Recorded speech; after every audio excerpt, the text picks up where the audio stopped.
So hello guys, welcome back to my channel अर्थशास्त्र की नगरी। सो गाइज, जैसा कि आपने थंबनेल के अंदर देख ही लिया है, जी हाँ, हम बात करने वाले हैं क्लास 12th के इकोनॉमिक्स के कल के पेपर के रिगार्डिंग के भाई किस टाइप का पेपर जो है कल का आपका जो है एग्ज़ाम में आ सकता है, किस टाइप के क्वेश्चन की फिर में फॉर्मिंग जो है वो रहने वाले हैं, किस टाइप के assertion reasoning, MCQ, fill in the blanks, matching, किस टाइप के क्वेश्चंस जो हैं वो आपके एग्ज़ाम में जो है आ सकते हैं। इससे प्रीवियस में आपको जो है 6 से 7 प्रैक्टिस पेपर जो है हिंदी मीडियम में इकोनॉमिक्स के ऑलरेडी करा चुका हूँ, हिंदी मीडियम में विद सॉल्यूशन करा चुका हूँ। सारी की सारी वीडियो जो है प्लेलिस्ट के अंदर जो है लगी हुई है मेरे भाई। अगर आपने उन वीडियोस को नहीं देखा है तो उन वीडियोस को जो है ज़रूर देख के आइएगा, क्योंकि उन वीडियो से भी जो क्वेश्चन है सीबीएसई का प्रैक्टिस पेपर है, सीबीएसई का ऑफिशियल सैंपल पेपर है, सारे के सारे सीबीएसई के ही जो हैं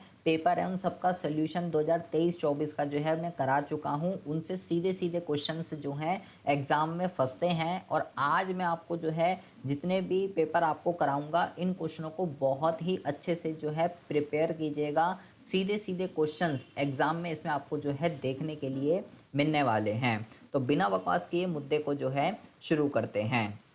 तो सबसे पहले क्वेश्चन के अंदर कहता है विद आंसर, और आज के पेपर के अंदर सबसे अच्छी बात क्या है, आपको विद आंसर मैं आपको बताने वाला हूं कि इसके अंदर इस आपको इससे जो है आंसर राइटिंग किस तरीके से लिखना है, आंसर राइटिंग किस तरीके से लिखना है, किस क्वेश्चन में क्या पूछा गया है, कितना कंटेंट आपको लिखना है, कैसे कैसे आपको नंबर मिलेंगे, सब कुछ आपको जो है राइटिंग स्किल वगैरह सब कुछ आपको जो है इस पेपर के अंदर देखने के लिए मिलेगी। ये वीडियो आपके लिए बहुत ही ज़्यादा जो है इम्पॉर्टेंट है, चाहे वो 3 नंबर का, 6 नंबर का, 4 नंबर, 1 नंबर, कितने भी नंबर का क्वेश्चन हो, आपको क्या उसके अंदर लिखना है। जो हमने प्रीवियस पेपर जितने भी करें उसमें अगर आपको लिखने का तरीका ना आ रहा हो, क्वेश्चनों को एनालाइज वाले जो क्वेश्चंस होते हैं, पिक्चर वाले जो क्वेश्चंस होते हैं, उनको अगर आपको लिखना ना आ रहा हो, सारी चीज़ें जो हैं आपको इस वीडियो के अंदर जो है क्लियर हो जाएंगी। वीडियो को अगर आप फ्री हैं तो ही देखिएगा, अगर फ्री नहीं है तो पहले अच्छे से फ्री हो जाइए, तब जो है आप इस वीडियो को देखिए तसल्ली से, और आप जो है कल के एग्ज़ाम में बहुत अच्छा मार्क्स जो है मेरे भाई स्कोर कर सकते हैं। तो बिना बकवास किए मुद्दे को शुरू करते हैं। तो सबसे पहले क्वेश्चन में कहता है कि अगर वास्तविक सकल घरेलू उत्पाद जो आपकी रियल जीडीपी में वृद्धि होती है तो इसका मतलब क्या है, इससे अर्थव्यवस्था में जो है क्या होता है। इससे अर्थव्यवस्था के अंदर आय के स्तर में जो है वृद्धि होती है, इससे कीमतों में जो है वृद्धि होती है, इससे वस्तुओं और सेवाओं के प्रवाह में जो है वृद्धि होती है, या इससे समग्र मांग में जो है कमी होती है। तो मेरे भाई, अगर आपकी रियल जीडीपी बढ़ रही है तो आपको पता होना चाहिए कि जो मौद्रिक जीडीपी होती है वो बढ़ती है कीमतों की वजह से, और जो जब प्राइस बढ़ते हैं तो मौद्रिक जीडीपी बढ़ती है, और जब आपकी रियल जीडीपी बढ़ती है तो वो केवल वस्तुओं और सेवाओं के उत्पादन की वजह से ही बढ़ती है, जब आपके वस्तुओं सेवाओं के उत्पादन में जो है वृद्धि होती है। तो इसका जो आपका करेक्ट आंसर हो जाएगा वो हो जाएगा आपका सी, कि भाई इसका मतलब है कि इससे अर्थव्यवस्था के अंदर वस्तुओं और सेवाओं के प्रवाह में जो है वो वृद्धि हो रही है, जिसकी वजह से हमारी अर्थव्यवस्था के अंदर क्या हो रहा है, अगर रियल जीडीपी बढ़ रही है तो अर्थव्यवस्था में वस्तुओं सेवाओं का उत्पादन जो है वो बढ़ रहा है। क्वेश्चन नंबर 2 पे आ जाते हैं। क्वेश्चन नंबर 2 में कहता है कि जो कर है, कर जो है एक वैधानिक अनिवार्य भुगतान है जो कि सरकार को जो है वो देना ही पड़ता है। क्या ये बात ठीक है? अगर मतलब टैक्स जो है वो एक लीगल लीगल कंपलसरी पेमेंट है जो कि गवर्नमेंट को आपको देनी पड़ेगी। बिल्कुल सही बात है भाई, अगर आप टैक्स की क्राइटेरिया के अंदर आते हैं, आपको कोई सा भी प्रकार का टैक्स हो, अगर आप आते हो तो आपको पे करना पड़ेगा, आप उससे बच नहीं सकते हो। ठीक है। और कथन 2 में क्या कहता है, प्रत्यक्ष कर सरकार के लिए पूंजीगत प्राप्तियां हैं। तो मेरे भाई, कोई सा भी टैक्स हो, सारे के सारे टैक्स जो है राजस्व प्राप्तियां होती हैं, पूंजीगत कोई भी नहीं होता। तो कथन 1 ठीक है, कथन 2 गलत है। तो इसका आंसर जो है आपका क्या हो जाएगा, सी। सी जो है इसका आपका करेक्ट आंसर हो जाएगा। उसके बाद कहता है कि उसके बाद कहता है तीसरे क्वेश्चन के अंदर कि भुगतान संतुलन का जो घाटा है वो डैश का क्या है, वो डैश का जो है आधिक्य है। भुगतान संतुलन घाटा मतलब अगर भुगतान शेष के अंदर अगर घाटा हो रहा, भुगतान संतुलन घाटा जो है वो किसका आधिक्य है। बहुत ज़्यादा बेटा इंपॉर्टेंट क्वेश्चन है, बहुत ज़्यादा। तो आपको पहले देखो, आपको पहले तो ये पता होना चाहिए, आपको पहले तो ये पता होना चाहिए कि भुगतान शेष के अंदर देखो, जब हम प्राप्तियों में से घाटा कब होता है? जब हम प्राप्तियों में से जो हमारे भुगतान होते हैं, प्राप्तियां माइनस भुगतान जब ये निकालेंगे तो घाटा होता है। जब हमारी प्राप्तियां कम होती है, जैसे मान लो भाई ये 400 है और भुगतान आपका जो है मान लो 300 है, सॉरी, भुगतान मान लीजिए आपका 800 है, तो माइनस का 400 जो है आपका घाटा हो गया। मतलब जब प्राप्तियां आपकी कम होती हैं और भुगतान आपके ज़्यादा होते हैं तो घाटा होता है। ठीक है। तो अब देखिए यहाँ ऑप्शन आपको क्या क्या दे रखा है, भुगतान शेष के और भुगतान संतुलन की कह रहा है ये भुगतान की। तो चालू खाता की प्राप्तियों पर चालू खाते का भुगतान अगर ज़्यादा होता है, पूंजी खाते की प्राप्तियों पर पूंजी खाते का भुगतान जो है ज़्यादा होता है। अब बेटा भुगतान संतुलन के अंदर जो घाटा है उसके तो दो बच्चे होते हैं, चालू खाता भी उसका घटक है और पूंजी खाता भी उसका घटक है। ठीक है। फिर कहता है कि स्वायत्त प्राप्तियों पर स्वायत्त भुगतान का जो है स्वायत्त प्राप्तियों पर स्वायत्त भुगतान का अधिक्य होता है या समायोजन प्राप्तियों पर समायोजन भुगतानों का अधिक्य होता है। अब इसने यहाँ पे ऐसे ऑप्शन दे दिए हैं, बंदा जो है कंफ्यूज हो जाएगा। ठीक है। क्योंकि लेकिन आपको एक चीज़ जो है बेटा ध्यान रखनी है, आपको ये पता होना चाहिए कि स्वायत्त प्राप्तियां और समायोजक प्राप्तियां जो हैं ये क्या होती हैं, ये आपको जो है पता होना चाहिए। ठीक है। स्वप्रेरित और समायोजक ये मैंने आपको बहुत ही अच्छे से बता रखा है। अगर आपको ये पता है तो मेरे भाई आप इस क्वेश्चन को कर सकते हो। ठीक है। स्वायत्त प्राप्तियां और स्वायत्त भुगतान मतलब भुगतान शेष के अंदर बेटा भुगतान शेष में घाटा तो जो है चालू के भी वजह से हो सकता है, पूंजी की वजह से भी हो सकता है, किसी भी वजह से हो सकता है ना। ना तो ये इसका ऑप्शन है ना ये इसका ऑप्शन है। भाई अगर चालू खाते के अंदर जो भुगतान है वो ज़्यादा है प्राप्तियों से तो भी घाटा हो भी सकता है, नहीं भी हो सकता है। उससे तो सिर्फ चालू खाते पे इम्पैक्ट पड़ेगा, लेकिन हो सकता है जैसे मान लो मैं आपको क्या समझाना चाह रहा हूँ बेटा, मैं आपको ये समझाना चाह रहा हूँ कि बीओपी जो है वो दो उसका घटक होता है, एक होता है करंट अकाउंट और एक होता है आपका कैपिटल अकाउंट। ठीक है। अब जरा ध्यान से समझिए, अगर बेटा करंट अकाउंट के अंदर घाटा हो गया मान लीजिए 40, तो इट डज नॉट मीन कि बैलेंस ऑफ पेमेंट में भी घाटा होगा। मान लीजिए कैपिटल अकाउंट में प्लस की वैल्यू है, अधिशेष है, तो वहाँ पे तो आंसर कितना आ जाएगा, वहाँ पे तो आंसर 60 आ गया, बैलेंस ऑफ पेमेंट में तो घाटा हुआ ही नहीं। सिमिलरली मान लीजिए करंट अकाउंट में तो मान लीजिए 40 है, लेकिन कैपिटल अकाउंट में बेटा घाटा हो रहा है 30 करोड़ का और यहाँ पे अधिशेष है 40 का, तो भी बेटा नहीं हो रहा। देखो बीओपी में 10 भुगतान बैलेंस ऑफ पेमेंट में जो है पॉजिटिव की वैल्यू आ रही है। तो अगर या तो चालू खाते में घाटा है या तो पूंजी खाते में घाटा है, तो इट डज नॉट मीन कि भुगतान शेष में भी घाटा होगा, ऐसा कोई कंपलसरी नहीं होता है। क्योंकि घाटा बेटा तब होगा जब दोनों में जो है कुछ नेगेटिव फिगर होती है। ठीक है। तो भाई कुछ होगा घाटा तो। अब यहाँ पे देखिए या तो घाटा जो है उससे ज़्यादा होना चाहिए। जैसे मैंने अभी आपको जो एग्जांपल समझाया, ये वाला जो मैंने आपको एग्जांपल समझाया, जैसे मान लीजिए यहाँ माइनस का 40 है और यहाँ पे 100 है, तो भाई ये प्लस में चली गई वैल्यू, ये भी प्लस में चली गई। या तो ऐसा होना चाहिए था, देखिए मान लो चालू खाते में माइनस का 40 है और कैपिटल अकाउंट का जो बैलेंस है वो कितना है वो मान लीजिए बेटा यहाँ पे 40 से कम ले लीजिए, मान लीजिए 30 ले लीजिए, प्लस की वैल्यू लेकिन कम है, अब यहाँ पे घाटा होगा। तो अगर किसी एक अकाउंट पे अधिक है तो मैं उससे ये नहीं बता सकता कि उस पर घाटा होगा। ठीक है। लेकिन स्वायत्त प्राप्तियां स्वायत्त भुगतान क्या होते हैं, स्वायत्त प्राप्तियां स्वायत्त भुगतान बेटा चालू खाते से भी रिलेटेड हो सकते हैं, पूंजी खाते से भी रिलेटेड हो सकते हैं। वो लेन देन जो लाभ कमाने के उद्देश्य से किए जाते हैं उसको कहते हैं। ठीक है। तो अगर उसकी प्राप्तियों का जो प्राप्तियों पर भुगतान का दिक्कत, तो अगर हमने स्वायत्त भुगतान ज़्यादा कर दिए स्वायत्त प्राप्तियों के उसमें, तो बेटा बैलेंस ऑफ पेमेंट पे घाटा होगा। मैं इस क्वेश्चन पे इसलिए इतना टाइम लगा रहा हूँ क्योंकि बेटा ये बहुत कंफ्यूजिंग है, बहुत बच्चों को जो है इस पर डाउट रहता है। और अब भी मैंने इतना समझाया, अब भी डाउट रहेगा कि ये क्या समझा रहा है। मैं 5 मिनट से इसी क्वेश्चन पे लगा हुआ हूँ क्योंकि इस पे क्वेश्चन आता ही आता है एग्जाम पे कि अगर चालू खाते में घाटा है तो पूंजी खाते में भी घाटा होगा, चालू खाते में घाटा है तो व्यापार में भी घाटा होगा, एक एक चीज़ आपको ध्यान से समझिए। और अगर आपको डिटेल वीडियो चाहिए तो डिटेल वीडियो भाई मैं ऑलरेडी इसकी बना चुका हूँ, आप वहाँ पे जाके देखिएगा। इस क्वेश्चन को अच्छे से करिएगा, ये बहुत अच्छा क्वेश्चन है और इस टाइप का क्वेश्चन एग्जाम में आएगा ही आएगा। ठीक है, अच्छा जी। अब देखिए जी क्या कहता है। कहता है कि इसके और में एक क्वेश्चन है।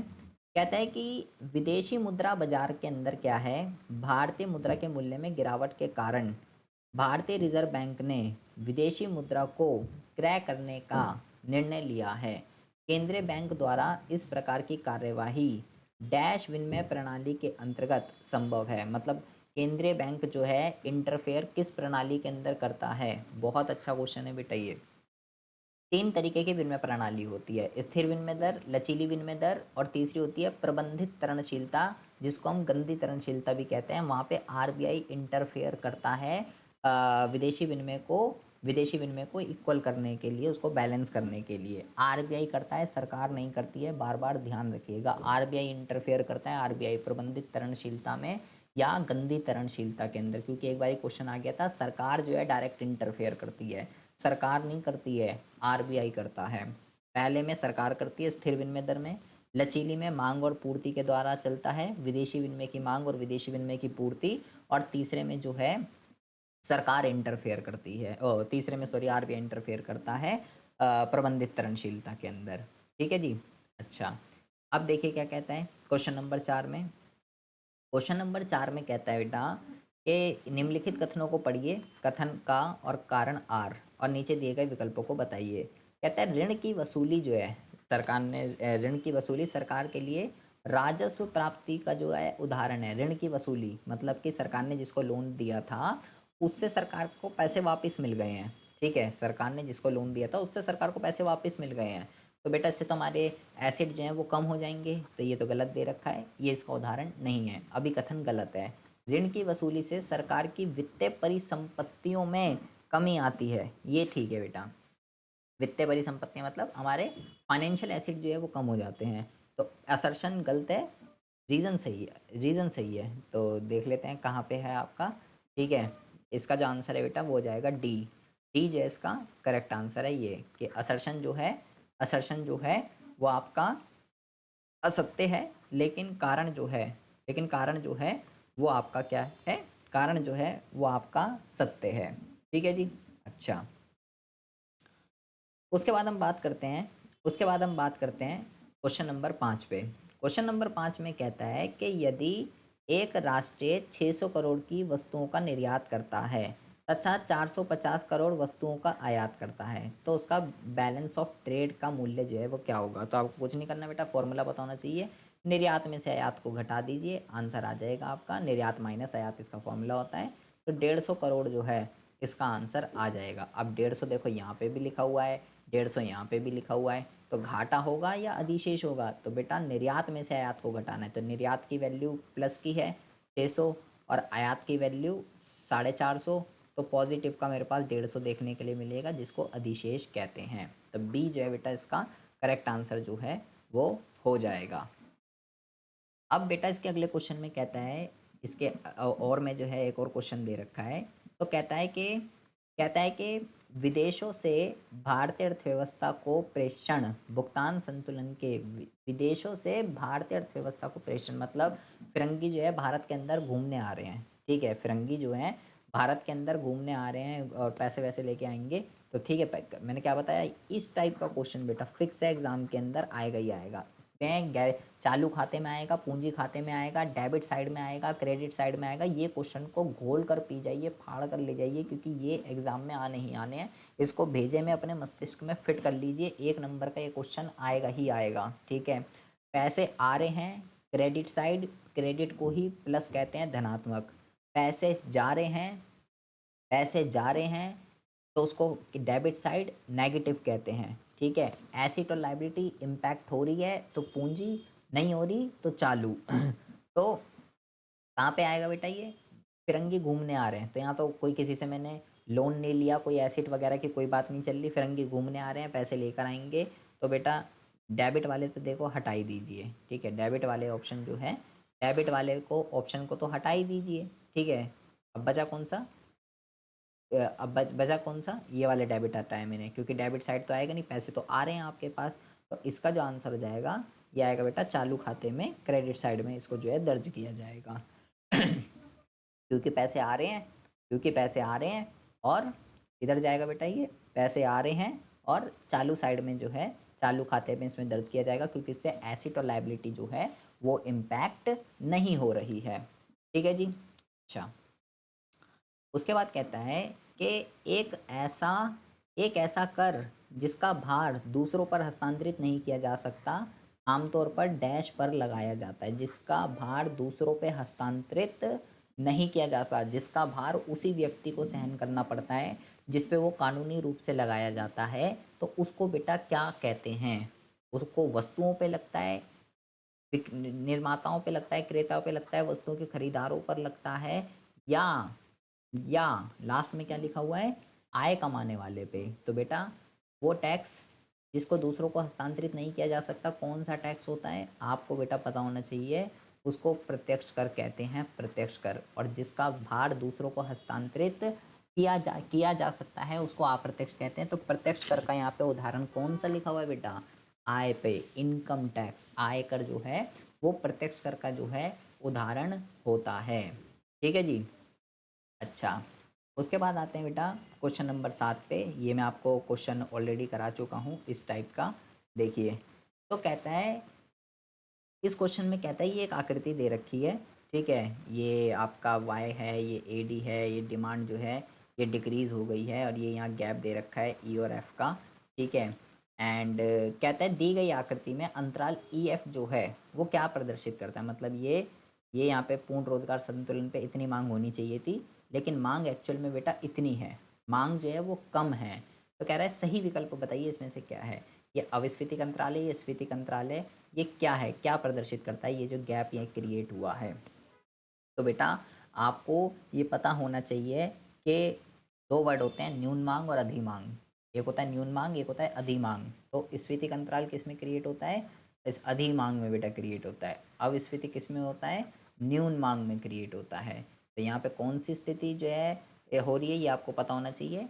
न्यून मांग कह लीजिए, न्यून मांग कह लीजिए, अविस्फीतिक कह लीजिए, एक ही बात होती है। अधि मांग कह लीजिए, स्फीतिक कह लीजिए, एक ही बात होती है। तो बेटा यहाँ पे मांग कम रह गई है, तो क्योंकि यहाँ पे मांग कम रह गई है इसलिए यहाँ पे ये जो गैप है ये अविस्फीतिक अंतराल को जो है, ये अविस्फीतिक अंतराल को जो है इंडिकेट कर रहा है।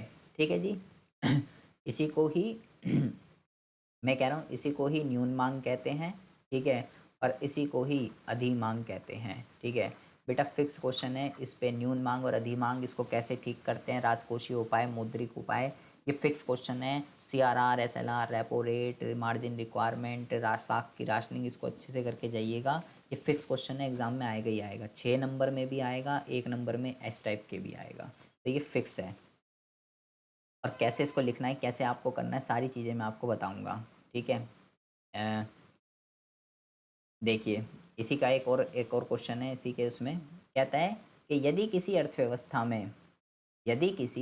अर्थव्यवस्था में वास्तविक समग्र मांग, एक्चुअल में जो समग्र मांग है वो पूर्ण रोजगार स्तर को बनाए रखने के लिए आवश्यक मांग से कम है। वही क्वेश्चन है, लेकिन घुमा के वही क्वेश्चन है, लेकिन घुमा के वो इस तरीके से पूछ लिया कि जब एक्चुअल डिमांड जो है पूर्ण रोजगार पे मुझे जितनी डिमांड चाहिए, मान लो मेरे को पूर्ण रोजगार पे इतनी डिमांड चाहिए, और अगर एक्चुअल में वो डिमांड उससे कम हो जाती है तो उस स्थिति को किस नाम से जाना जाता है, तो उसी स्थिति को अविस्फीतिक बेटा। अगर एक्चुअल डिमांड पूर्ण रोजगार से अधिक होती है बेटा, अगर एक्चुअल को वास्तविक कहते हैं, अगर वास्तविक वाली समग्र मांग पूर्ण रोजगार से अधिक होती है तो वो बेटा अधि मांग होती है, और अगर कम होती है तो वो न्यून मांग होती है। ये बात जो है आप ध्यान रखिएगा, ये वर्डिंग भी वो यूज़ कर सकता है। ये क्वेश्चन मैं आपको इसलिए करा रहा हूँ क्योंकि ये वर्डिंग भी यूज़ कर सकता है और वो ऊपर वाली वर्डिंग भी यूज़ कर सकता है, इस तरीके से डायग्राम देके। जब अधि मांग की स्थिति होगी बेटा, जब अधि मांग की स्थिति होगी तो ये डायग्राम जो है ये ऐसे बनेगा बेटा, ये ऊपर यहाँ पे ऐसे AD2 इस तरीके से बनेगा। अगर डायग्राम ऊपर की तरफ बन रहा है तो अधि मांग की स्थिति है बेटा, डायग्राम नीचे की तरफ बन रहा है तो न्यून मांग की स्थिति होती है। ठीक है, तो डायग्राम भी बन सकता है, और ये जो वर्डिंग यहाँ पे यूज़ की गई है ये भी इसको जो है बेटा यूज़ कर सकता है। ठीक है जी। अच्छा, अब कहता है कि अर्थव्यवस्था में निवेश को प्रोत्साहित करने के लिए केंद्रीय बैंक क्या कर सकता है। निवेश को प्रोत्साहित करना है मतलब निवेश ज़्यादा से ज़्यादा करें। तो सीआरआर को कम करे, सीआरआर को बढ़ाए, बैंक दर में वृद्धि करे या प्रतिभूतियों को खुले बाजार में करे। तो ये बेटा आपको सब सीआरआर, एसएलआर, रेपो रेट सब आपको पता होना चाहिए कि कब इनको बढ़ाया जाता है, कब इनको घटाया जाता है। इसकी सेपरेट वीडियो मैंने केंद्रीय बैंक की, इसके उपकरणों की, कब इनको बढ़ाना है, कब इनको घटाना है, आपको चुटकियों में समझ में आ जाएगा कि अगर डिमांड को बढ़ाना होता है तो इंस्ट्रूमेंट्स का कैसे यूज़ किया जाता है, जब डिमांड को घटाना होता है तो इंस्ट्रूमेंट को कैसे यूज़ किया जाता है। एक एक चीज़ मैंने डिटेल में बता रखी है। तो बेटा इसका आंसर जो है वो क्या होगा, सीआरआर को कम करना। क्योंकि सीआरआर क्या होता है वो आपको पता होना चाहिए। वाणिज्य बैंक जो कमर्शियल बैंकों को अपनी कुल जमा का एक निश्चित अनुपात आरबीआई के पास जमा कराते हैं। तो अगर आरबीआई सीआरआर को कम कर देगा तो वाणिज्य बैंकों को कम पैसे देने पड़ेंगे आरबीआई को, और कमर्शियल बैंकों के पास, वाणिज्य बैंकों के पास पैसे ज़्यादा बचेंगे। पैसे ज़्यादा बचेंगे तो लोन ज़्यादा जाएगा, लोन ज़्यादा जाएगा तो लोग लोन लेंगे, निवेश होगा, डिमांड बढ़ेगी। सिंपल सी बात है। तो इस तरीके से पूरा सर्कल, पूरा प्रोसेस जो है ये चलता है। ठीक है जी। उसके बाद कहता है बेटा क्वेश्चन नंबर 9 में औसत उपभोग प्रवृत्ति से क्या मतलब है। औसत उपभोग प्रवृत्ति से क्या तात्पर्य है। तो औसत उपभोग प्रवृत्ति बेटा आपको पता होना चाहिए किसका अनुपात होता है। औसत उपभोग प्रवृत्ति सी और वाई का, उपभोग और आय का जो है अनुपात होता है। तो देख लीजिए बेटा कहाँ पे लिखा हुआ है, उपभोग और आय का अनुपात डी। डी जो है बेटा इसका करेक्ट आंसर हो जाएगा। ठीक है जी। ऐसे ही एपीएस के बारे में भी पूछ सकता है, एमपीसी के बारे में भी पूछ सकता है और एमपीएस के बारे में भी पूछ सकता है। चारों वर्ड बेटा किसकी वैल्यू एक से ज़्यादा हो सकती है, एक से कम हो सकती है, कौन नेगेटिव हो सकता है, कौन जीरो हो सकता है। सिंगल वीडियो डिटेल सिर्फ इन चारों वर्ड की स्पेशली बना रखी है, प्लेलिस्ट के अंदर ऐड है। प्लीज़ उस वीडियो को डिटेल में अच्छे से देखिएगा। इन चारों वर्ड के ऊपर, ये 5 word APC, APS, MPC, MPS और के, इनके ऊपर बेटा क्वेश्चन एग्जाम में फिक्स है, आएगा ही आएगा। तो प्लीज़ इन क्वेश्चनों को बहुत ही अच्छे से जो है प्रिपेयर करके जाइए। ठीक है। अच्छा, अब हम बात करते हैं 10वें क्वेश्चन के रिगार्डिंग।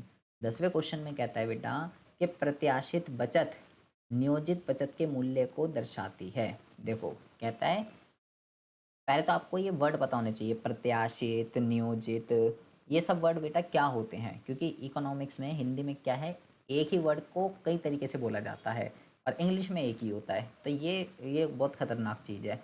ठीक है। अब आपको प्रत्याशित का, नियोजित का अगर मतलब नहीं पता होगा तो आप बता ही नहीं सकते क्या है। कह रहे प्रत्याशित बचत और नियोजित बचत दोनों सेम ही चीज़ें होती हैं, ये कह रहा है बेसिकली।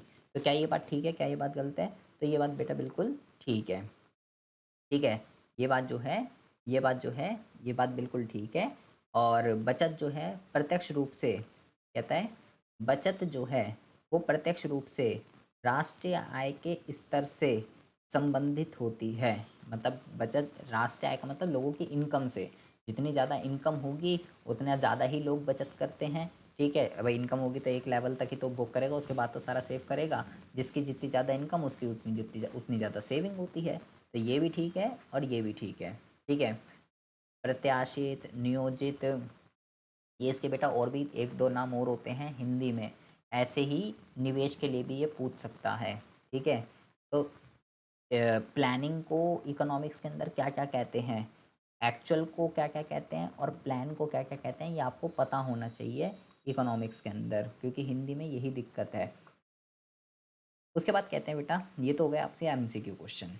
अब देखिए, अब ये क्या कहता है आपसे क्वेश्चन नंबर 11 में ये कहता है कि मान लीजिए कि किसी अर्थव्यवस्था में जो है ना 2019-20 में बाजार मूल्य पे सकल घरेलू उत्पाद जीडीपी, ये कह रहा है कि भाई जीडीपी एट एमपी जो है ना वो कितना है बेटा, वो है 5,000 करोड़।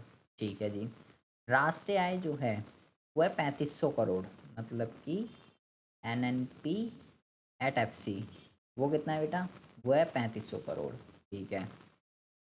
अर्थव्यवस्था के द्वारा शेष विश्व को भुगतान की गई शुद्ध कारक आय, अर्थव्यवस्था द्वारा शेष विश्व को भुगतान की गई शुद्ध कारक आय 450 करोड़ है बेटा। शेष विश्व को की बात कर रहा है, शेष विश्व को भुगतान की गई शुद्ध कारक आय, ये आपको बेटा वो दे रखी है, NFIA तो है लेकिन को वाला है ये NFIA, ये ध्यान रखिएगा। 450 दे रखा है। शुद्ध अप्रत्यक्ष कर NIT, NIT कितना दे रखा है बेटा, ये दे रखा है 400 करोड़। तो कह रहा है उपयुक्त जानकारी के द्वारा अर्थव्यवस्था के लिए अचल पूंजी का उपभोग के मूल्य का अनुमान लगाइए कि बेटा डेप्रिसिएशन जो है वो बेटा कितना है। ठीक है, बहुत ही अच्छा क्वेश्चन है। अगर आपको नेशनल इनकम के क्वेश्चंस आते हैं, अगर आपका बेस क्लियर है, कन्वर्जन किस तरीके से होती है बेटा, सेपरेट वीडियो उत्पाद विधि, आय विधि, व्यय विधि, सबकी सेपरेट वीडियो जो है मैंने बना रखी है, सबकी सिंगल वीडियो में बना रखी है। आप उन वीडियो को देखिए, प्लेलिस्ट में जाकर नहीं मिले मुझे कमेंट करिए, मैं कमेंट में आपको सारी लिंक जो है प्रोवाइड कराऊंगा और आप सिस्टमेटिक वे में उनको वीडियो को देखिए, आप बहुत ईजिली न्यूमेरिकल क्वेश्चंस को जो है सॉल्व कर पाएंगे। तो इसकी कन्वर्जन किस तरीके से होगी, देखिए मैं इसको कन्वर्जन करके दिखाता हूँ। आपको बेटा कुछ नहीं करना, देखिए आपको कुछ नहीं करना, आपको बस ये जो डेटा ऊपर इसको दे रखा था, देखिए ये इसको कैसे सॉल्व करते हैं, मैं इसको आपको ऐसे सॉल्व करके दिखाता हूँ। इसने जैसे यहाँ सॉल्यूशन कर रखा है, देखिए आपको इसमें कुछ नहीं करना, आपको इसके अंदर जो है बेटा देखिए ये आपको यहाँ डिटेल दे रखी है। ठीक है, डेप्रिसिएशन इसमें आपको निकालना है। आपको बस यहाँ पे क्या करना है, कन्वर्जन करनी है। तो कन्वर्जन कैसे होगी, देखिए यहाँ पे आप लिख लीजिए जीडीपी, यहाँ पे आप लिख लीजिए जीडीपी एट एमपी, ठीक है, और यहाँ लिख लीजिए एनएनपी एट एफसी। ठीक है जी। अब ग्रॉस का फॉर्मूला नेट प्लस डेप्रिसिएशन ये होता है, ये लिख लीजिए। डीपी का फॉर्मूला डीपी का फॉर्मूला एनपी माइनस एनएफआईए ये होता है बेटा, और एमपी का फॉर्मूला एफसी प्लस एनआईटी ये हो गया फॉर्मूला। अब सारी डिजिट को पुट कर दीजिए, जैसे कि 5000 इज इक्वल टू 350, ठीक है, प्लस डेप्रिसिएशन, ठीक है, NFIA बेटा एक को वाला दे रखा है, एक मैं इसको अभी मैं बताता हूँ क्या करना है। ये हो गया आपका 400 और NFIA मुझे माइनस करना है, और यहाँ पे आपको जो NFIA दे रखा है बेटा वो को वाला दे रखा है।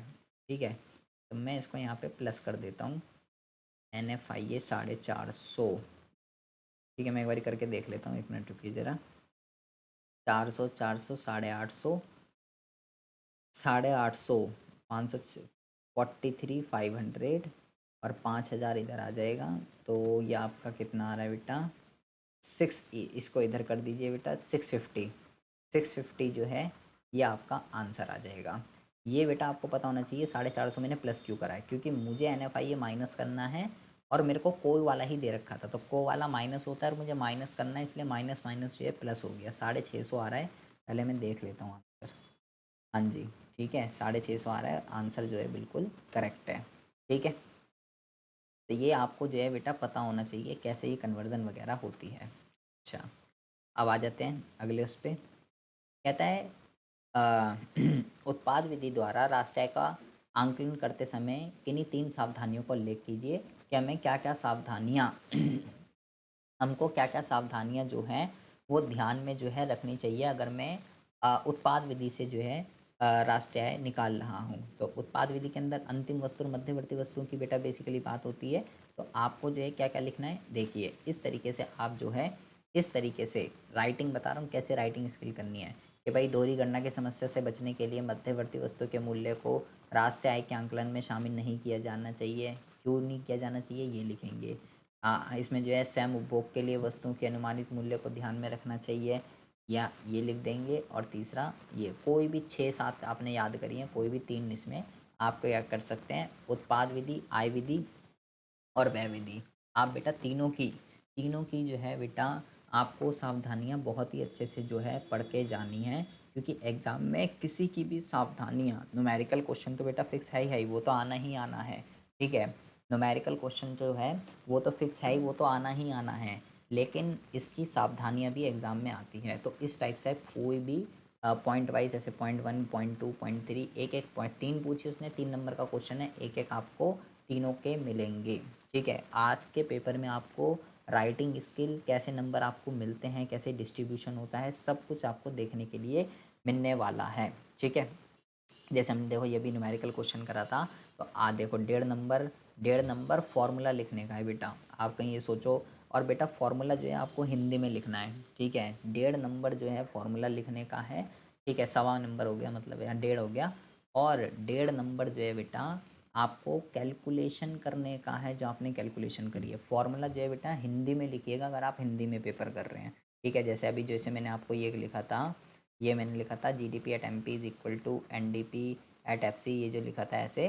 तो ये जो आप कन्वर्जन करते हो, जैसे हम ये करते हैं प्लस डेप्रिसिएशन, तो ऐसे मत लिखिएगा बेटा, हिंदी में ऐसे लिख के आइएगा। अचल पूंजी का उपभोग, MP का फॉर्मूला प्लस NIT, ये सब हिंदी में ऐसे लिख के आइएगा। क्योंकि जितना ज़्यादा आप अच्छा से हिंदी में लिखोगे, हिंदी में मैं पेपर कर रहा हूँ, मैं हिंदी मीडियम का छात्र हूँ, तो ये कन्वर्जन में इंग्लिश में नहीं लिख सकता बेटा। तो आप इसको रफली में कहीं भी लिख लीजिए शॉर्ट में, ठीक है। उसके बाद कन्वर्जन आपने सीखी है, लिख लीजिए कहीं भी शॉर्ट में, और उसके बाद इसको आप बेटा पूरा जो है हिंदी में जो है करके आएंगे, ठीक है। और कन्वर्जन हिंदी में ही लिखनी है, बार बार कह रहा हूँ। उसके बाद हम बात करते हैं, हम बात करते हैं निम्नलिखित आंकड़ों से राजस्व घाटा और प्राथमिक घाटा जो है ज्ञात कीजिए। तो इसमें बेटा हमें राजस्व घाटा निकालना है और प्राथमिक घाटा। तो राजस्व घाटा जो है बेटा आपका जो है, देखिए राजस्व घाटा जो है बेटा आपको राजस्व व्यय दे रखा है, ठीक है। और राजस्व प्राप्तियां देख लीजिए, राजस्व प्राप्तियां कौन कौन सी हैं यहाँ पे। राजस्व प्राप्तियां बेटा ये ली और ये ली, ये हो गया आपका 57 और ये हो गया आपका 80। इसमें से इसको डिडक्ट कर दीजिए, आपका आंसर जो है बेटा आ जाएगा 23 करोड़। इसी तरीके से प्राथमिक घाटा कैसे निकलता है बेटा, प्राथमिक घाटा जो है देखिए राजकोषीय घाटा माइनस ब्याज भुगतान। तो बेटा जो राजकोषीय घाटा होता है, जो सरकार ने जितना उधार लिया, जितना ऋण लिया है, उसको कहते हैं। इसमें ब्याज भुगतान कितना करा है बेटा 20, ये रहा ब्याज भुगतान। तो 32 में से 20 को डिडक्ट कर दीजिए बेटा, 12 आपका जो है आंसर आ जाएगा, ठीक है। ये बहुत इंपॉर्टेंट है, राजकोषीय घाटा जो है क्या होता है, ऋण के बराबर होता है सरकार के उधार के, ये आपको पता होना चाहिए। देखिए इस तरीके से आपको करके आना है। उसके बाद कहता है बेटा 23वें क्वेश्चन के अंदर कहता है इनको जो है इनका अर्थ लिखिए। निवेश गुणक का क्या अर्थ होता है और पूर्ण रोजगार का क्या मतलब होता है। तो निवेश गुणक का क्या अर्थ होता है, निवेश गुणक अंतिम अंतिम आय में कुल परिवर्तन का प्रारंभिक निवेश में दिए गए परिवर्तन का अनुपात है, ठीक है। मतलब डेल्टा वाई अपॉन में delta I, delta y upon में डेल्टा वाई अपॉन में डेल्टा आई, कह रहा है आय में परिवर्तन और निवेश में परिवर्तन का अनुपात होता है। ये आप इसको लिख सकते हो इस तरीके से। कोई दूसरी डेफिनेशन आपको पता है, आपको दूसरी डेफिनेशन भी आप इसके अंदर लिख सकते हो। पूर्ण रोजगार का क्या मतलब होता है, कहता है बेटा पूर्ण रोजगार का मतलब उस स्थिति से होता है जहाँ में सभी लोग प्रचलित मजदूरी दर पर काम करने के इच्छुक और सक्षम होते हैं और उनको काम मिल जाता है। कोई भी बंदा खाली नल्ला बेरोजगार जो है नहीं घूम रहा होता है, उसको बेटा पूर्ण रोजगार की स्थिति जो है कहते हैं, ठीक है।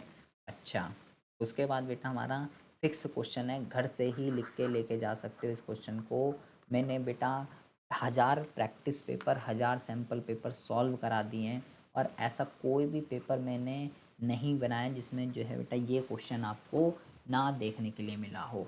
4 कंडीशन होती है बेटा, AD greater than AS, AD less than AS, S greater than I और S लेस देन I।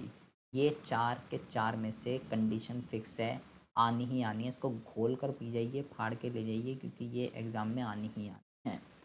कह रहा है अगर समग्र मांग AD जो है अगर AS से कम है तो क्या समायोजन तंत्र, इसकी बताइए कैसे अर्थव्यवस्था के अंदर कैसे जो इसका प्रोसेस रहने वाला है, ठीक है। तो कैसे इसकी एक्सप्लेनेशन आपको लिखनी है, इस तरीके से लिखनी है आपको एक्सप्लेनेशन। आपको एक्सप्लेनेशन लिखनी है कि भाई अगर AD जो है वो AS से कम होता है तो इसका मतलब क्या है, मांग कम है पूर्ति ज़्यादा है। इसका मतलब ये है कि परिवार फर्म की परिवार जो है वो फर्म की अपेक्षा से कम उपभोग करने की योजना बना रहे हैं। डिमांड कम है, तो डिमांड क्यों कम है, फर्म ने जितना सोचा था उतना माल बना दिया, परिवार जो है उतना डिमांड कर ही नहीं रहा है। इससे माल सूची का अनापेक्षित संचय हो जाता है, तो फर्मों के पास बिना बिका माल रह जाएगा, माल बिकेगा ही नहीं क्योंकि लोग खरीद ही नहीं लेना। भाई कंपनी ने सोचा था 10 वस्तु बिकेगी, लोग डिमांड कर रहे हैं 6 की, तो 4 वस्तु बिना बिके रह गई, जो उत्पादक ने सोची नहीं थी। माल सूची को वांछित स्तर पर बनाए रखने के लिए उत्पादक जो है AS को तब तक कम करता रहेगा जब तक वो कुल मांग के बराबर ना हो जाए। अब 4 वस्तु बिना बिके रह गई तो अगली बार उत्पादक क्या करेगा, कम उत्पादन करेगा। अबे पिछले ही माल नहीं बिका तो आगे और उत्पादन करके क्या करेगा, उत्पादक कम उत्पादन की योजना बनाएगा जब तक वो डिमांड के बराबर नहीं हो जाती। तो इस तरीके से आप इसका पूरा प्रोसेस लिखेंगे। इसकी सेपरेट वीडियो, और ये बेटा क्वेश्चन इतना बदल बदल के इतना घुमा के आता है, ये फिक्स क्वेश्चन है सीबीएसई का, ये एग्ज़ाम में आएगा ही आएगा। और कैसे घुमा घुमा के आता है, 5 तरीके से घुमा घुमा के आता है ये, 5 तरीके से। इसकी सेपरेट वीडियो, सिर्फ इसी क्वेश्चन की सेपरेट वीडियो कि कैसे आपसे घुमा घुमा के पूछेगा, आपको इसके जाल में नहीं फंसना है। ये तो अभी सीधा पूछ लिया इसने, एक दो तरीके इसके ऐसे हैं घुमा के आप भूल ही जाओगे ये पूछ क्या रहा है। तो बोलेगा आप ये तो मैं तो पढ़ के ही नहीं गया था, मैं तो छोड़ के आ गया इस क्वेश्चन को, और आपको बाद में पता चलेगा कि ये तो ये क्वेश्चन पूछ रहा था। तो बेटा उस वीडियो को ज़रूर देखिए। उस वीडियो के अंदर मैंने स्पेशली आपको बताया है कि ये क्वेश्चन 4-5 तरीके से कैसे घुमा घुमा के पूछा जाएगा। ठीक है, इसको घोल के पी जाइए आप, घोल के मतलब घोल के। ये 4 नंबर का सीबीएसई में फिक्स क्वेश्चन है, फिक्स है। उसके बाद कहता है न्यूमेरिकल क्वेश्चन है ये आपका, कहता है कि राष्ट्रीय आय के एक अर्थव्यवस्था के निम्नलिखित आंकड़े दिए हुए हैं। राष्ट्रीय आय का संतुलन स्तर और उपभोग, राष्ट्रीय आय के संतुलन पर वाई निकाल दीजिए, और सी, वाई और सी निकालना है बेटा आपको। तो ये उपभोग दे रखा है और ये निवेश दे रखा है। कुछ नहीं करना बेटा आपको, y is equal to C plus I कर दीजिए। ठीक है, y is equal to C की वैल्यू दे रखी है 200 प्लस 0.75 वाई प्लस आई की वैल्यू दे रखी है 4000। वाई वाले एक तरफ कर दीजिए, इसका गुणांक बेटा 1 है, तो ये हो जाएगा 0.25 वाई इज इक्वल टू 200 और 4000 4200 हो जाएगा। और वाई की वैल्यू बेटा 4200 डिवाइडेड बाय 0.25 है, डेसिमल हटा दो, 2 जीरो लगा दो, इसको 4,20,000 को 25 से भाग कर दीजिए, आपका आंसर आ जाएगा वाई का। ठीक है, यहाँ पे आंसर आ जाएगा 16,800। और फिर सी की वैल्यू निकालनी है बेटा, ये वाई की वैल्यू आ गई। ठीक है, ये वाई की वैल्यू आ गई, अब सी की वैल्यू निकालनी है, तो इसको यहाँ पे पुट कर दीजिए बेटा कि भाई सी इज़ इक्वल टू 200 प्लस 0.7 और मल्टीप्लाई 16,800, इनको गुणा करके उसमें 200 प्लस कर दीजिए, आपकी सी की वैल्यू जो है वो बेटा आ जाएगी 12,800। ठीक है, इस तरीके से आप इसका जो है आंसर लिख सकते हैं। देखिए कितना अच्छे तरीके से एक्सप्लेनेशन जो है यहाँ पे आपके लिए लिखी गई है कि आप ऐसे फॉर्मूला लिखेंगे, उसके अंदर वैल्यू पुट करेंगे, फिर उसकी वर्किंग करेंगे, आधा आधा आधा आधा, तब जाके आपको यहाँ पे 2 नंबर मिलने वाले हैं। ठीक है, और यहाँ पे फिर देखिए 1 नंबर का क्वेश्चन है, तो 1 नंबर आपको कैसे कैसे मिलेगा ये प्रॉपर आपको जो है बता रखा है। 2 नंबर ऊपर वाले के हैं, 2 नंबर नीचे वाले के हैं, तो प्रॉपर आपको भाई कोई भी स्टेप नहीं छोड़ना है, कहीं सीधा डायरेक्ट जम मारो, तो ऐसा कुछ नहीं करना। जितना स्टेप हो आप सॉल्व करिए न्यूमेरिकल क्वेश्चंस के अंदर। ठीक है जी। अगले क्वेश्चन में कहता है बेटा मुद्रा की पूर्ति के किन्हीं दो स्रोतों की व्याख्या कीजिए। बेटा ये क्वेश्चन भी जो है फिक्स है, विदेशी मुद्रा की पूर्ति और विदेशी मुद्रा की मांग। एमसीक्यू क्वेश्चन में भी आता है और इस टाइप के क्वेश्चन में भी आता है। विदेशी मुद्रा की मांग कब होती है, 1000 बार ही बता चुका हूँ। जब किसी भारतीय को विदेशों में कुछ खरीदना होगा तो मांग होती है, और जब किसी फिरंगी को भारत के अंदर कुछ खरीदना होगा तो पूर्ति होती है। कोई भी उदाहरण लिख दीजिए बेटा, कोई भी विदेशों में मुझे बेटा बंदी को घुमाने लेके जाना है, या विदेशी बंदी को जो है इंडिया के अंदर जो है लेके आना है, कुछ भी आपको जो लिखना है, बंदी से आपको जो है ज़्यादा समझ में आता है। ठीक है, किसी भी चीज़ से आपको अगर ज़्यादा समझ में आता है, ठीक है, रशियन को इंडिया लेकर आना है या इंडियन को रशियन लेके जाना है, जो भी जैसा भी आपको समझ में आता है मेरे भाई, आप जो है आप बहुत ही आराम से इसके अंदर जो है आप आंसर लिख सकते हो। अब इससे आपका दिमाग बहुत अच्छे से खुलने वाला है।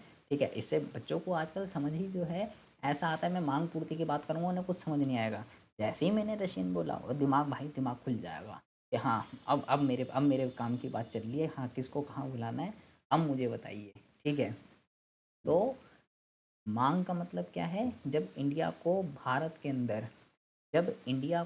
भार ए सॉरी इंडिया के किसी बंदे को विदेशों में कुछ खरीदना होता है, अब वो कुछ भी हो सकती है। ठीक है, वो रशियन भी हो सकती है, वो कुछ भी हो सकता है। ठीक है, तो मेरे भाई क्या होगा, तो डिमांड होती है, और पूर्ति कब होगी, जब विदेशियों को करना होता है। अच्छा, अब हम बात करते हैं क्वेश्चन नंबर 16 की। क्वेश्चन नंबर 16 की अगर हम बात करते हैं, कहता है घरेलू आय का अर्थ लिखिए। घरेलू आय क्या होती है वो आप यहाँ पे लिख सकते हैं। घरेलू आय एक लेखा वर्ष के दौरान किसी देश की घरेलू सीमा में उत्पादन के कारकों द्वारा अर्जित इसका जो है कारक आय का योग होती है, यहाँ पे आप लिख सकते हैं। ठीक है। आय का वितरण किस प्रकार अर्थव्यवस्था में कल्याण को प्रभावित करता है? बेटा ये फिक्स क्वेश्चन है एग्जाम के पॉइंट ऑफ व्यू से। घर से ही आप इस क्वेश्चन को जो है घर से ही आप इस क्वेश्चन को जो है लिख के लेके जा सकते हो। जीडीपी तथा कल्याण सेपरेट वीडियो बनी हुई है, 4 पॉइंट होते हैं, 4 में से 1 पॉइंट एग्जाम में आएगा ही आएगा, 1000 बारी बता चुका हूँ। तो इसमें आपको जीडीपी का वितरण बताना है कि अगर आपकी जीडीपी बढ़ रही है और अमीर और गरीब के बीच में अगर आय की असमानता है तो अमीर और अमीर होता रहेगा, गरीब और गरीब होता रहेगा। ये सारी की सारी चीज़ें, सारी की सारी एक्सप्लेनेशन आपको इसके अंदर लिखनी है। ये यहाँ पे एक्सप्लेनेशन जो है पूरी लिखी हुई है। ठीक है। अपने पास इतना कंटेंट रखिए कि 4 नंबर आपको बहुत ही आसान से मिल जाए। ये देखिए पूरा आंसर यहाँ पे आपके लिए यहाँ पे लिखा हुआ है। देखिए यहाँ से लेके जीडीपी का वितरण जो है यहाँ से लेके यहाँ तक ये पूरा आपको यहाँ पे आंसर नहीं दिख रहा होगा, 1 मिनट। यहाँ से देखिए ये यहाँ से लेके बेटा यहाँ तक यहाँ तक ये पूरा ये लिख दोगे आप। इतना कंटेंट आपके पास होना चाहिए कि आपको 4 नंबर जो है वो दे कि आप इतना लिख के आओ। 4 नंबर में 4 नंबर वाला ही 4 नंबर में 4 नंबर वाला ही आपको लिखना पड़ेगा। आप 2 लाइन लिख के नहीं छोड़ सकते हो। ठीक है जी। उसके बाद कहता है उसके बाद कहता है बेटा इसके और में क्वेश्चन है, कहता है निम्नलिखित आंकड़ों से ये दर्शाइए कि साधन लागत पर शुद्ध मूल्य वृद्धि साधन आय के योगफल के बराबर होती है।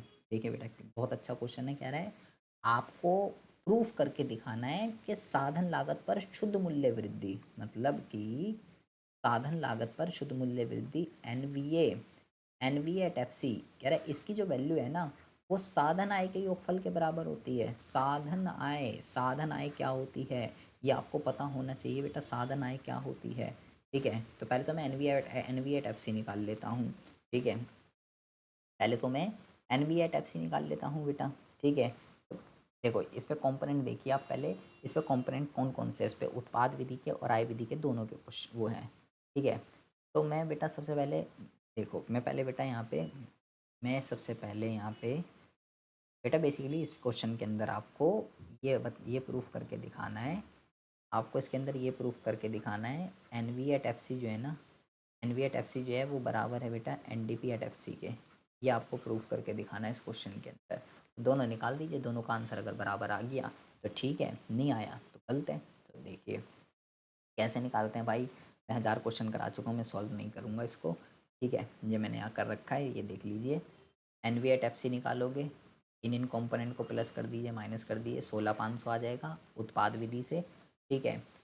एंड आय विधि से निकाल दूंगा, 1650 आ जाएगा, दोनों से बराबर आंसर आएगा। तो आपने प्रूफ कर दिया कि ये जो है बिल्कुल करेक्ट है। ठीक है। मैं 1000 क्वेश्चन करा चुका हूँ, आप खुद करके देखिएगा प्रैक्टिस कि कैसे जो है इसको निकालते हैं। अच्छा उसके बाद जो है कहता है कि भारतीय रिजर्व बैंक के गवर्नर के द्वारा 4 मई 2012 को की गई योजना के अनुसार सीआरआर को 4 से बढ़ाकर 4.5 कर दिया गया। सीआरआर के ऊपर क्वेश्चन है। आरबीआई के इस कदम का अर्थव्यवस्था के कुल ऋण सर्जन पर पड़ने वाले प्रभाव का विश्लेषण कीजिए। अगर सीआरआर बढ़ता है तो इससे लोन क्रिएशन पे क्या इम्पैक्ट पड़ता है वो आपको बताना है। तो बेटा अगर सीआरआर बढ़ती है तो लोन क्रिएशन जो है वो कम हो जाती है अर्थव्यवस्था के अंदर। ठीक है। ये आपको यहाँ पे लिख देना है कि इससे ऋण देने की क्षमता में जो है कमी आती है, क्योंकि वाणिज्य बैंकों के पास पैसे कम हो जाते हैं, क्योंकि आरबीआई को ज़्यादा पैसे देने पड़ेंगे अब। ठीक है। एंड एक क्वेश्चन और पूछा गया इसके अंदर, ये तो इसका फर्स्ट पार्ट था। इसके दूसरे में बेटा पूछा गया मुद्रा का इस वाले कार्य के ऊपर बात की गई है, मूल्य संचय। वो यहाँ प्रिंट नहीं हुआ है, मूल्य संचय बताना है। मूल्य संचय क्या होता है, इसका कार्य बताइए। ठीक है। इसके अलावा बेटा केंद्रीय बैंक का कार्य फिक्स क्वेश्चन है, घर से ही आप लिख के लेके जा सकते हो। 4 में से 1 आएगा ही आएगा। अंतिम ऋणदाता सरकार का बैंकर, बैंकों का बैंक। ठीक है। और नोट जारी करना में से 1 क्वेश्चन फिक्स है। सीबीएसई के अंदर के 1 क्वेश्चन ये 3 नंबर का फिक्स आएगा ही आएगा। तो अपने पास कंटेंट इतना रखिए कि 3 नंबर में केंद्रीय बैंक का कोई सा भी कार्य इन चारों में से मैं लिख के आ सकूं।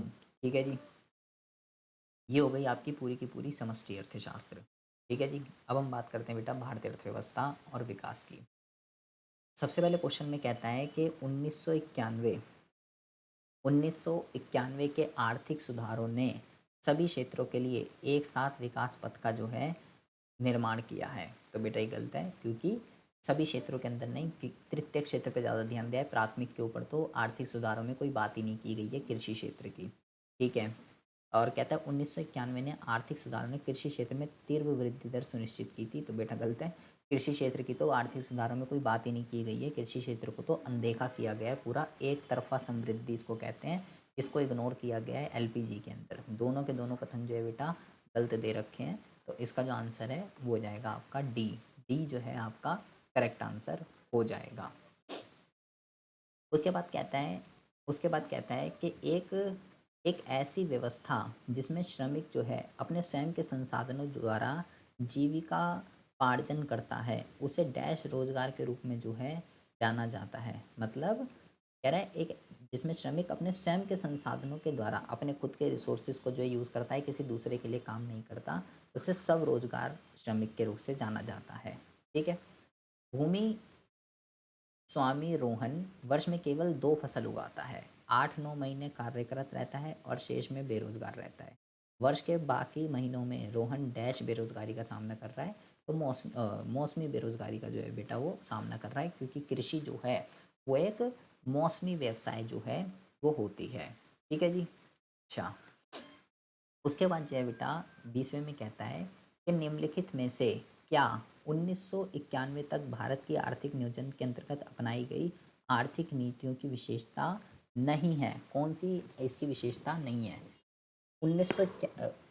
1991 तक भारत की आर्थिक नियोजन के अंतर्गत अपनाई गई, तो हमने आयात प्रतिस्थापन को अपनाया था 1991 तक। हाँ जी। आत्मनिर्भरता, हाँ जी।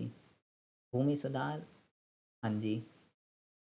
विदेशी पूंजी का अप्रतिबंधित प्रवाह, ये जो है बेटा इसकी विशेषता नहीं है। सी जो है इसका करेक्ट आंसर हो जाएगा। 1991 तक की बात की गई है, मतलब 1950 से लेकर 1990 तक की पूछ रहा है ये आपसे। भारत सरकार ने शिक्षा के अधिकार को डैश वर्ष की आयु वर्ग के सभी बच्चों के लिए जो है लागू किया गया था। तो 6 से 14 साल के बच्चों के लिए शिक्षा का अधिकार, फ्री एजुकेशन जो है सबको प्रोवाइड करी जाएगी बच्चों के लिए 6 से 14 साल तक के। उसके बाद कहता है मानव पूंजी से केवल व्यक्तियों को लाभ होता है, समाज को नहीं। क्या ये बात ठीक है, क्या ये बात गलत है? तो ये बात बिल्कुल गलत है बेटा, इससे पूरे देश को फायदा होता है। समाज के रूप में समाज के रूप में मानव पूंजी में निवेश से सकारात्मक बाध्यताएं प्राप्त होती हैं, बिल्कुल ठीक बात है बेटा। कथन वल गलत है, कथन टू ठीक है। तो इसका जो आंसर है वो हो जाएगा आपका बी। बी जो है बेटा इसका करेक्ट आंसर जो है वो हो जाएगा। क्वेश्चन नंबर 23 में कहता है बेटा कि कृषि क्षेत्र पर अति निर्भरता कम करने के लिए विविधीकरण के विकल्प का चयन आवश्यक है। दिए गए कथन के संदर्भ में विविधीकरण में डैश शामिल होता है। विविधीकरण, ये बेटा देखो हमने जो सैम्पल पेपर किए थे उसमें भी कितने ये क्वेश्चन विविधीकरण के ऊपर क्वेश्चन अच्छा है, और ऐसा ही यही क्वेश्चन जो है पूछा गया था सैम्पल पेपर में भी कि विविधीकरण में किसको शामिल किया जाता है। फसलों में परिवर्तन को, गैर कृषि क्षेत्र में हम काम करें, मुर्गी पालन, पशुपालन वगैरह, या कार्यबल का हस्तांतरण करते, किसको जो है हम शामिल करेंगे। तो बेटा सारी की सारी चीज़ें इसमें आती हैं, विविधीकरण के अंदर आती हैं। सारे ऑप्शन जो हैं इसमें करेक्ट हैं। ठीक है, कृषि संबंधी गतिविधियों में कार्यबल का हस्तांतरण कर दें, फसलों में परिवर्तन कर दें, बहु फसल प्रणाली को अपना लें, तो मुर्गी पालन, पशुपालन सब विविधीकरण के अंदर जो है आता है। क्वेश्चन नंबर 24 की अगर हम बात करते हैं तो क्वेश्चन नंबर 24 के अंदर ये कहता है, क्वेश्चन नंबर 24 के अंदर ये कहता है कि चीन का जीवन प्रत्याशा विश्व में जो है सबसे सर्वाधिक है। क्या ये बात ठीक है, क्या ये बात गलत है? मतलब चीन के अंदर लाइफ एक्सपेक्टेंसी जो है बेटा वो सबसे ज़्यादा है, लोग चीन के अंदर जो है सबसे ज़्यादा जीते हैं। तो ऐसा कोई फिक्स थोड़ी है चीन के अंदर सबसे ज़्यादा जीते हैं, वो हमें क्या पता कि पूरे विश्व वर्ल्ड के अंदर कह रहा है, ऐसा थोड़ी है। भारत में मात्र मृत्यु दर चीन की तुलना में जो है वो अधिक है, ये बिल्कुल ठीक है बेटा। असर्शन गलत है, रीज़न ठीक है। तो डी जो है इसका करेक्ट आंसर हो जाएगा। ठीक है, तो देखो जैसे ये में पूछा कि ये इलॉजिकल चीज़ है बेटा, पूरे विश्व में कह रहा है, पूरे विश्व की बात कर रहा है, विश्व की। तो जब भी ऐसी इलॉजिकल है, ये डेटा का क्वेश्चन, ये डेटा का क्वेश्चन है। जब तक मुझे पता ही नहीं होगा किस कंट्री की कितनी लाइफ एक्सपेक्टेंसी, तो मैं कर ही नहीं सकता। तो कितनी कंट्रियों का मैं डेटा याद रखूँगा? तो उन्होंने इलॉजिकल चीज़ लिख दी कि भाई पूरे विश्व में चीन में लाइफ एक्सपेक्टेंसी सबसे ज़्यादा है। तो यहाँ डेटा का कोई मायने नहीं रखता, पूरे विश्व में भाई चीन कोई ऐसा स्पेशल देश थोड़ी है। उसके बाद कहता है चीन ने चरणाबद्ध विधि में सु, सुधार शुरू किए थे, दूसरे व तत्पश्चात चरणों में डैश क्षेत्र में जो है सुधार किया गया था। तो फिर पहले उसने कृषि पे गया था बेटा, और कृषि के बाद उसने औद्योगिक क्षेत्र पे जो है ध्यान दिया था, और उसके लिए उसने ग्रेट लीप फॉरवर्ड जीएलएफ को जो है उसने अडॉप्ट किया था। ठीक है। उसके बाद हम बात करते हैं बेटा क्वेश्चन नंबर 25 की। कहता है 1970 के दशक में पाकिस्तान ने डैश वस्तुओं से संबंधित उद्योगों को क्या कर दिया था? राष्ट्रीयकृत कर दिया था। कौन से उद्योगों को बेटा? पूंजीगत उद्योगों को। कौन उस कब? 1970। ये बेटा बहुत अच्छा क्वेश्चन है, आ सकता है ये एग्जाम के पॉइंट ऑफ व्यू से जो है इम्पॉर्टेंट है, ये याद रखिएगा डेटा वाले क्वेश्चनों के अंदर। उसके बाद कहता है ये देखिए, ये बेटा बहुत अच्छे क्वेश्चंस हैं ये। इनकी फुल फॉर्म पहले भी मैंने आपको बताई थी, सार्क, ब्रिक्स, असीम, G7, G20, ये सब चीज़ें, ये ग्रुप्स होते हैं। इनकी सबकी फुल फॉर्म ये क्या काम करते हैं और किस लिए ये बनाए हुए हैं, भारत किसका मेंबर है किसका नहीं है, ये आपको पता होना चाहिए। तो भारत निम्नलिखित में से किसका सदस्य नहीं है? तो G7 का नहीं है, G20 तो अभी अभी हुआ ही है, तो आपको पता ही होगा भारत उसका मेंबर है। G20 की तो अभी इतनी बात हुई थी। ठीक है। आप मुझे कमेंट बॉक्स में कमेंट करके बताइएगा कि भारत इन दोनों का सदस्य है या नहीं है। ठीक है। असीन का बताइएगा। ठीक है, इसका तो होगा ही जब इसमें ऑप्शन है। इस असीन का बताइएगा कि उसका सदस्य है या नहीं है। उसके बाद कहता है क्वेश्चन नंबर 27 में कि जीडीपी में क्षेत्रीय योगदान के संदर्भ में भारत की अर्थव्यवस्था डैश क्षेत्र पर जो है वो अधिक निर्भर है। प्राथमिक पे द्वितीयक पे, मतलब हमारी जीडीपी में किसका पोर्शन सबसे ज़्यादा है? तो सेवा क्षेत्र का बेटा, तृतीयक क्षेत्र का हमारा पोर्शन जो है वो सबसे ज़्यादा है। ठीक है। अब पिक्चर वाला क्वेश्चन आ चुका है एक बहुत ही ज़बरदस्त। तो कहता है बेटा नीचे दिए गए चित्र में वन कटाई के किन्हीं दो दुष्परिणामों की व्याख्या कीजिए। ये वन कटाई के देखो, मतलब कुछ बेटा करना ही नहीं है। ठीक है, कुछ करना ही नहीं है आपको। ये यहाँ पे ये वनों की कटाई के दुष्परिणाम इन्हें ये खुद ही लिख रखे हैं, ये खुद ही लिख रखे हैं यहाँ पे। ठीक है। ये यहाँ ये वन कटाई के दुष्परिणाम है, कह रहा है कि नहीं दो दुष्परिणाम के। अब कोई से भी दो पॉइंट जो आपका मन करे इससे उठा के आप कोई से भी दो पॉइंट जो है लिख सकते हो। मतलब इससे आसान, इससे हलवा क्वेश्चन आप ये कह लीजिए सीबीएसई के अंदर कुछ कोई बना ही नहीं है। जो आपका मन करे वो आप ऊपर लिख सकते हो। ठीक है। ये सब लिख सकते हो, सब कुछ भी आप। जैव विविधता को नुकसान, वायुमंडल में CO2 में वृद्धि लिख सकते हो, बाढ़, सूखा, जो मन चाहे वो लिख दीजिए, या इस तरीके से लिख दीजिए। ये भी आप इसके अंदर एक्सप्लेनेशन लिख सकते हैं। ठीक है जी, देख लीजिए आप इस तरीके से लिख सकते हैं। उसके बाद कहता है बेटा क्वेश्चन नंबर 29 के अंदर, क्वेश्चन नंबर 29 में कहता है कि अकस्मात मजदूर प्राय अत्यंत खराब कामकाजी परिस्थितियों में कार्य करते हैं। दिए गए कथन का जो है औचित्य दीजिए। क्या ये बात ठीक है, क्या ये बात गलत है? तो ये बात जो है बेटा बिल्कुल ठीक है। वो जो है सबसे असुरक्षित श्रेणी में आते हैं। ठीक है, क्योंकि वो सरकार के अधिनियम के द्वारा संरक्षित भी नहीं होते हैं। ऐसे श्रमिकों को अपनी नौकरी की सुरक्षा के लिए लगातार खतरे का सामना करना पड़ता है। नियमित आय वाले किसी भी सामाजिक सुरक्षा के हकदार वो नहीं होते हैं। तो ये बात बिल्कुल ठीक करी गई है। ठीक है, क्योंकि ये इनका कुछ भी फिक्स नहीं होता बेटा। कृषि विपणन बेटा फिक्स क्वेश्चन है, एग्जाम में कृषि विपणन के ऊपर क्वेश्चन आएगा ही आएगा, इसको अच्छे से कर लीजिएगा। कृषि विपणन तंत्र में बाधा उत्पन्न करने वाली किन्हीं दो बाधाओं का उल्लेख कीजिए। सरकार उसको दूर करने के लिए क्या कर रही है, ये आपको पता होना चाहिए बेटा।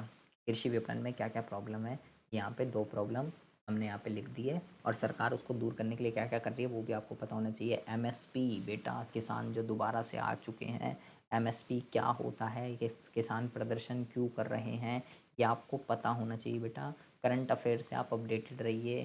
किसान वाला पॉइंट आपको पता होना चाहिए।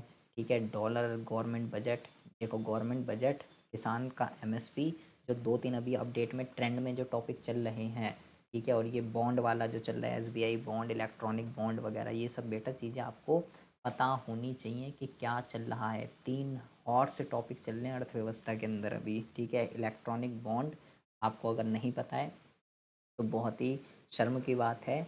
आपको पता होना चाहिए कि देश के अंदर क्या चल रहा है, इलेक्ट्रॉनिक बॉन्ड क्या चल रहा है इसके मामले में, एमएसपी किसान जो प्रदर्शन कर रहे हैं, ये 2, और तीसरा गवर्नमेंट बजट, ठीक है, जो आया था अभी। तो ये 3 के बारे में तो बेटा आप पढ़ के ही जाइएगा, ठीक है। करंट अफेयर के ऊपर क्वेश्चन आएगा ही आएगा। व्याख्या कीजिए कि किस प्रकार सूचना पर वह, बेटा घर से लिख के लेके जा सकते हो, फिक्स क्वेश्चन है, मैं आपको पहले भी बता चुका हूँ। मानव पूंजी निर्माण के 4 से 5 स्रोत होते हैं, ठीक है, 4 से 5 स्रोत होते हैं मानव पूंजी निर्माण के ऊपर, क्वेश्चन एग्जाम में आएगा ही आएगा, ठीक है जी। सूचना पर वह, प्रवासन पर वह, शिक्षा पर वह, स्वास्थ्य पर वह, कोई सभी बोल लीजिए, ये एग्जाम के अंदर जो है आएगा ही आएगा बेटा, ठीक है। उसके बाद कहता है, इसके और में कहता है कृषकों को अधिकाधिक संस्थागत ऋण प्रदान करने के किन्हीं 2 उद्देश्यों की जो है व्याख्या कीजिए कि किसके, संस्थागत ऋण प्रदान करने के, कि हमें इनको गैर संस्थागत से क्यों लोन नहीं लेना चाहिए, संस्थागत स्रोतों से क्यों लोन लेना चाहिए, उसके 2 उद्देश्य बताने। 2 उद्देश्य जो है बेटा यहाँ पे हमने लिख दिए हैं, इसको आप जो है देख सकते हैं, ठीक है, कि इनको क्यों गैर संस्थागत से क्यों नहीं लेना चाहिए, संस्थागत से क्यों लेना चाहिए। उसके बाद कहता है बेटा 1947 के उपरांत भारत और पाकिस्तान ने अपने विकास पथ के लिए एक समान विकास रणनीति अपनाई थी। क्या आप इससे सहमत है? अपने उत्तर के समर्थन में तर्क दीजिए। तो आप इससे बिल्कुल सहमत होने चाहिए। 1980 तक तीनों सभी सही चल रहे थे, ठीक है। विकास की भी दोनों ने समान अपनाई थी। क्या क्या पॉइंट आपको लिखने हैं? सपोर्ट मटेरियल का क्वेश्चन है, सीधा सीधा आप कोई भी यहाँ पे आंसर लिख सकते हो। 2 पॉइंट ये हमने यहाँ पे आपके लिए लिख दिए हैं। देख लीजिए क्या क्या इन्होंने सेम सेम चीज़ें क्या क्या अडॉप्ट करी थी। आयात प्रतिस्थापन इसने भी अडॉप्ट करा था, ठीक है। सार्वजनिक क्षेत्र और निजी क्षेत्र मिश्रित अर्थव्यवस्था को भी इसने अपनाया था। हमारे भी मिश्रित है, भारत की भी और पाकिस्तान की भी। हमने भी आयात प्रतिस्थापन को अपनाया था, इसने भी आयात प्रतिस्थापन को अपनाया था। हमने भी हरित क्रांति को अपनाया, इसने भी हरित क्रांति को अपनाया। कई सारी चीज़ें हैं, हमने भी एलपीजी को अपनाया, इसने भी एलपीजी को अपनाया। कई सारी ऐसी चीज़ें हैं जो हमने सेम सेम करी है। लेकिन वो 1947 की बात कर रहा है, तो इसलिए 1947 की ही बात करनी है बेटा, ठीक है। क्योंकि बाकी चीज़ें जो हैं वो बाद में अडॉप्ट की गई हैं, हरित क्रांति, एलपीजी वगैरह। ब्रिटिश शासन के दौरान देश में 85% जनसंख्या का मुख्य व्यवसाय होने के बावजूद कृषि क्षेत्र में ठहराव का अनुभव जो है होता रहा। क्या कह रहा है? ब्रिटिश शासन के दौरान देश की 85% जनसंख्या का मुख्य व्यवसाय होने के बावजूद कृषि क्षेत्र में ठहराव का अनुभव होता रहा, कि कृषि जय में मेन व्यवसाय है। इन्हीं 2 कारणों को संक्षेप में बताइए जिनके कारण भारतीय कृषि ने स्वतंत्रता की पूर्व संध्या पर पिछड़ेपन को प्रदर्शित करती है। कृषि की गतिहीनता के कारण बताने हैं बेटा यहाँ पे आपको। तो ये तो हलवा क्वेश्चन है सीधा सीधा। कृषि की गतिहीनता के कारण बेटा क्या क्या लिखोगे आप? ये 2 कारण आप इसके अंदर लिख सकते हो, ठीक है। जमींदारी प्रणाली जो अंग्रेजों ने चलाई थी, ठीक है, और आधारभूत इंफ्रास्ट्रक्चर वगैरह की कोई कमी थी। उसके बाद जो है भारत में बागवानी ने ग्रामीण के विकास को किस प्रकार प्रोत्साहित किया है? ग्राम बाग बागवानी ने ग्रामीण विकास को किस प्रकार प्रोत्साहित किया है? तो बेटा बागवानी के अंदर कौन सी रिवॉल्यूशन आती है? तो आप मुझे वो कमेंट करके बताएंगे। बाग हरी, देखो ग्रीन, गोल्डन या येलो, कई तरीके की है।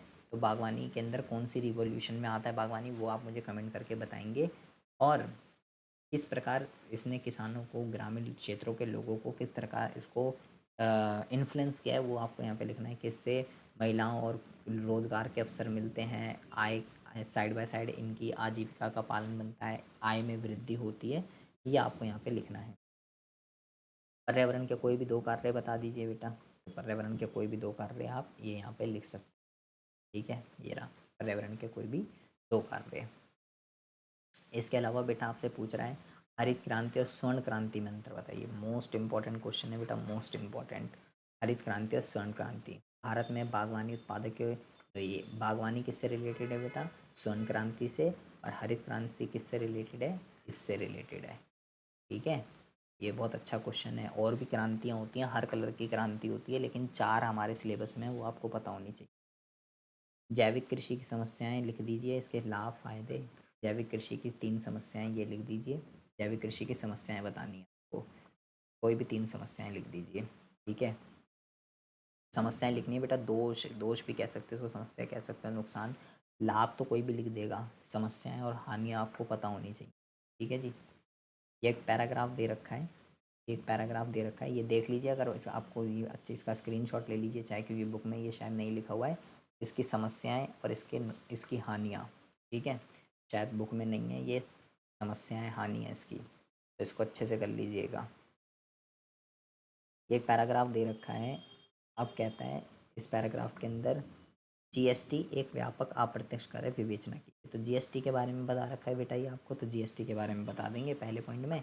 जीएसटी के बारे में ऊपर से पैराग्राफ से उतार देंगे, आपको खुद पता है तो लिख दीजिए बना के। राजस्व में वृद्धि तीव्र गति से व्यावसायिक गतिविधियों में उछाल को दर्शाती है, दिए गए कथन को मान्य स्पष्टीकरण द्वारा सिद्ध कीजिए। तो क्या कह रहा है, राजस्व में वृद्धि, सरकार के राजस्व रिवेन्यू में जो वृद्धि हो रही है वो तीव्र गति से व्यावसायिक गतिविधियों में उछाल को दर्शाती है। व्यावसायिक गतिविधियों का मतलब प्राथमिक द्वितीयक तृतीयक क्षेत्र की बात चल रही है बेटा यहाँ पे। तो जब आप यहाँ पे पढ़ेंगे सब कुछ लिखा हुआ है, सब कुछ यहाँ पे लिखा हुआ है, प्राथमिक द्वितीयक तृतीयक तीनों क्षेत्रों का बेटा यहाँ पे लिखा हुआ है। वही डेटा आपके एक्सप्लेनेशन में आना चाहिए, ऊपर से उतार के सीधा कॉपी पेस्ट कर दोगे तो भी आपका काम जो है बन जाएगा। ठीक है, सीधा यहाँ पे आप लिख सकते हैं आंसर इस तरीके से। देखिए कैसे इसकी एक्सप्लेनेशन देनी है, ये आप यहाँ पे देख सकते हैं।